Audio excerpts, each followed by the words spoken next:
اب میں درخواست کروں گا محترم خورشید انور صاحب سے، چیئرمین ادارۃ الاسلام، کہ وہ تشریف لائیں اور اپنا چیئرمین کا خطبہ ہمیں عطا فرمائیں۔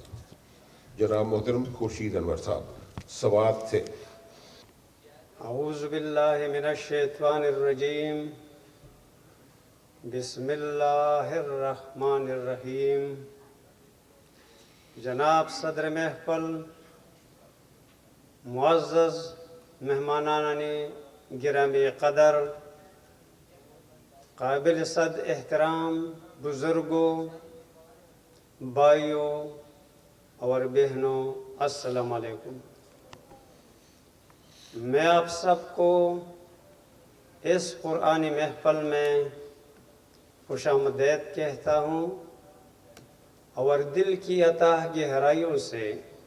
آپ سب کا شکریہ ادا کرتا ہوں کہ آپ نے اپنے مصروفیات میں سے وقت نکال کر اس محفل کو رونق بخشی اور حوصلہ افزائی و عزت افزائی کا موقع فراہم کیا۔ کان الناس امۃ واحدۃ فبعث اللہ النبیین مبشرین ومنذرین وانزل معهم الکتاب بالحق لیحکم بین الناس فیما اختلفوا فیہ وما اختلف فیہ الا الذین اوتوہ من بعد ما جاءتهم البینات بغیا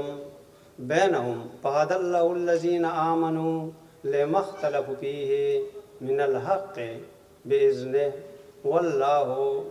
یہدی من یشاء الی صراط مستقیم۔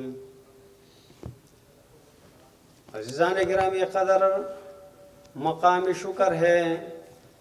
کہ ہم ایک بار پھر قرآن کریم کے بینر تلے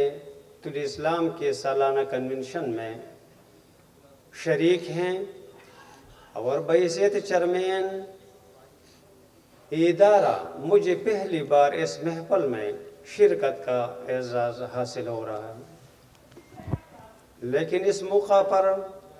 مرحوم جناب محمد اکرم راٹھور صاحب، سابق چیئرمین ادارۃ الاسلام کا ذکر کیے بغیر گزر جانا ممکن ہی نہیں، کیونکہ آج ان کی خالص نشست ان کی کمی کا بڑی شدت سے یاد دلا رہی ہے۔ جیسا کہ میں بارہا اس بات کا ذکر کر چکا ہوں کہ مرحوم جتنے خوش آواز اور خوش لباس تھے، اس سے کہیں زیادہ خوش اخلاق اور خوش مزاج تھے۔ مرحوم نے اپنی پوری زندگی قرآن کریم کی خدمت کے لیے وقف کی تھی۔ بیماری کے باوجود قرآن حکیم کی ترویج و اشاعت کے لیے ہم وقت مصروف رہے اور ہمیشہ نماز 5 وقتہ کے پابند رہے، حتیٰ کہ محترم بابا جی نے بھی آپ کی امامت میں نماز پڑھی۔ تحریک الاسلام سے ان کی وابستگی شاید ہم میں سے بہت سو کی پیدائش سے بھی پہلے کی تھی، اور مرحوم 2014 سے ادارے کا تحیات چیئرمین رہے۔ ان کی وفات سے نہ صرف ہم ایک مخلص دوست، بزرگ و شفیق انسان سے محروم ہو گئے، بلکہ ادارے میں ان کی وفات سے جو خلا پیدا ہوا ہے وہی کبھی پر نہیں ہو سکے گا۔ میری دعا ہے اللہ تعالیٰ ان کی درجات بلند فرمائے۔ آج کی نشست کا ایک موضوع تھا پاکستان کی سلگتے مسائل اور ان کا قرآنی حل، اور دوسرا موضوع تھا احیاء اسلام کے لیے علامہ پرویز علیہ رحمہ کی کوششیں۔ موضوعات پر بعض تقاریر ہو چکی ہے اور بعض ہمارے محترم بزرگان اپنے مقالوں میں آپ کو بتائیں گے، لیکن یہ ایک عجیب اتفاق ہے کہ دونوں موضوعات آپس میں اتنے مربوط اور متعلقہ ہے جیسے ایک کتاب کے 2 باب۔ عزیزان محترم، مسائل تو زندگی کا لازمی حصہ ہوتے ہیں، اور چاہے فرد ہو یا قوم، جب تک زندگی ہو مسائل ختم نہیں ہوتے، اور انہی مسائل کے حل کے لیے وحی کی روشنی کی ضرورت ہوتی ہے، کیونکہ تنہا عقل انسانیت کو درپیش پیچیدہ مسائل کو حل کر ہی نہیں سکتے۔ جب میں پاکستان کے موجودہ مسائل کو دیکھتا ہوں تو مسائل کا ایک انبار لگا ہوا ہے، جس میں ہر گزرتے لمحے کے ساتھ ساتھ اضافہ ہو رہا ہے، اور ہر مسئلہ اپنی جگہ ایک سنگین اور سلگتا ہوا مسئلہ نظر آ رہا ہے، اور ہر مسئلہ دوسرے سے بڑا لگ رہا ہے۔ ایسے میں بندہ یہ نہیں کہہ سکتا کہ کون سا مسئلہ سنگین نہیں، لیکن مجھے تمام مسائل کی جو جڑ و بنیاد نظر آ رہی ہے، اور جس کو بجا طور پر الامراض کہا جا سکتا ہے، وہ ہے معاشرے میں سیاسی تقسیم اور بڑھتا ہوا انتشار، جس کے وضاحت کے لیے انگریزی کا لفظ پولرائزیشن استعمال کیا جا سکتا ہے۔ انسانوں کے باہمی تفریق، تقسیم اور عداوتوں کی وجہ سے معاشرے کا نظام درہم برہم ہو جاتا ہے، اور باہمی عداوتیں معاشرے کو جہنم میں تبدیل کر دیتے ہیں، جیسی آج پاکستان کی حالت ہے۔ اور اسی وجہ سے قرآن نے تقسیم اور انتشار کو معاشرے میں امن کے لیے زہر قاتل قرار دیا ہے۔ معاشرے کی تقسیم چاہے مذہبی فرقہ پرستی کی وجہ سے ہو، سیاسی پارٹی بازی کی وجہ سے، دونوں قابل مذمت اور شرک ہیں۔ وحی کی نزول اور انبیاء علیہم السلام کی بعثت کا بنیادی مقصد ہی انسانوں کے معاشرے میں باہم اختلافات ختم کر کے انہیں وحدت کی لڑی میں پرونا ہے۔ سورہ بقرہ کی جو آیات میں نے اپنی گفتگو کے آغاز میں تلاوت کی، اس کا مفہوم ہے انسانی زندگی کا پہلا دور وہ تھا جب وہ تمدنی زندگی سے ناآشنا تھا، قدرتی پیداوار پر اس کا گزارا تھا، اور وہ ہر ایک کو بافراد مل جاتی تھی، اس لیے ان کی باہمی مفاد میں ٹکراؤ نہیں ہوتا تھا، سب ایک برادری کی شکل میں رہتے تھے۔ اس کے بعد انہوں نے تمدنی زندگی شروع کی تو باہمی مفاد میں ٹکراؤ ہوا، اور اس طرح ان میں اختلافات پیدا ہونے شروع ہو گئے۔ ان اختلافات کا مٹانا تنہا عقل انسانی کے بس کی بات نہ تھی، کیونکہ ہر فرد اور ہر گروہ کی عقل اس کی ذاتی مفاد کا تحفظ چاہتی ہے، دوسروں کا مفاد اس کے سامنے ہوتا ہی نہیں۔ اس مقصد کے لیے اللہ تعالیٰ نے انبیاء علیہم السلام کو اپنی وحی دے کر بھیجا۔ وہ انہیں اختلافی زندگی کے نتائج و عواقب سے آگاہ کرتے اور ایک برادری بن کر رہنے کی زندگی کی خوشگوار ثمرات کی خوشخبری سناتے۔ ہر نبی اپنے ساتھ قوانین خداوندی کا ضابطہ الکتاب لاتا جو حق پر مبنی ہوتا، تاکہ وہ لوگوں کے اختلافی امور کا فیصلہ کرے۔ ہر نبی اس ضابطہ کی روح سے وحدت پیدا کر کے چلا جاتا، لیکن اس کے بعد وہ لوگ جنہیں وہ ضابطہ دیا گیا تھا، باوجود ایسی واضح تعلیم کی باہمی ضد اور مخالفت اور ایک دوسرے سے آگے بڑھ جانے کے خیال سے پھر اختلافات شروع کر دیتے۔ لیکن ان کی جو لوگ اس ضابطہ کی صداقت پر یقین رکھتے، انہیں خدا اپنے قانون کے مطابق اختلافات سے بچنے کی راہ دکھا دیتا۔ یہ وہ طریق ہے جس سے اللہ ہر اس قوم کو جو اختلافات سے بچنا چاہتی ہے، زندگی کے توازن بدوش